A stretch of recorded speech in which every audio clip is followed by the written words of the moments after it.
बाज़ लोग जो है वो सर्दी के दिनों में शॉल ले लेते हैं और शॉल इस अंदाज़ से लेते हैं कि मुँह भी छुप जाता है। जी। बाज़ लोग पूरा अपना जिस्म लपेट लेते हैं, तो बाज़ मफ़रल भी सिर्फ़ गले में लटका लेते हैं। तो शॉल पहनकर, मफ़रल पहनकर नमाज़ पढ़ने का क्या हुक्म है? शॉल पहनकर या चादर पहनकर आप नमाज़ तो पढ़ सकते हैं, जी। उसमें चंद बातों का ख़्याल रखा जाए। एक ये है कि जो कि सर्दी की गर्ज़ से जब आप ले रहे हैं तो सिर्फ़ लटकाना मकसद नहीं है, उससे आप अपना जिस्म ही कवर जो है वो करेंगे।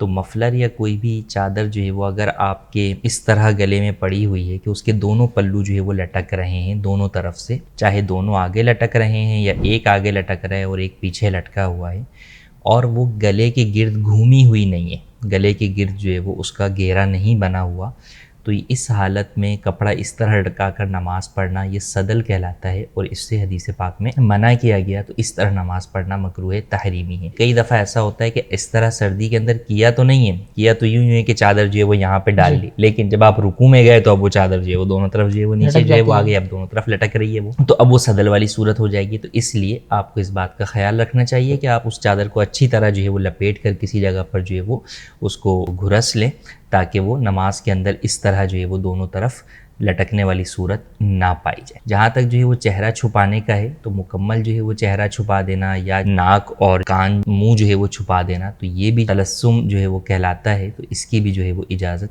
नहीं है, इस तरह नमाज पढ़ना भी मकरूह है। तो आप चेहरा जो है वो इर्द गिर्द लपेट सकते हैं, लेकिन चेहरे में जो है वो मुंह और नाक को जो है वो आप खुला ही जो है वो रखें और नमाज जो है वो इस तरह अदा करें। और इसमें तिलावत के अंदर भी आपको जो है वो आसानी होगी। तो यूँ नमाज के अंदर सिर्फ जो है वो नाक और मुंह जो है वो छुपाना ये भी जायज़ नहीं।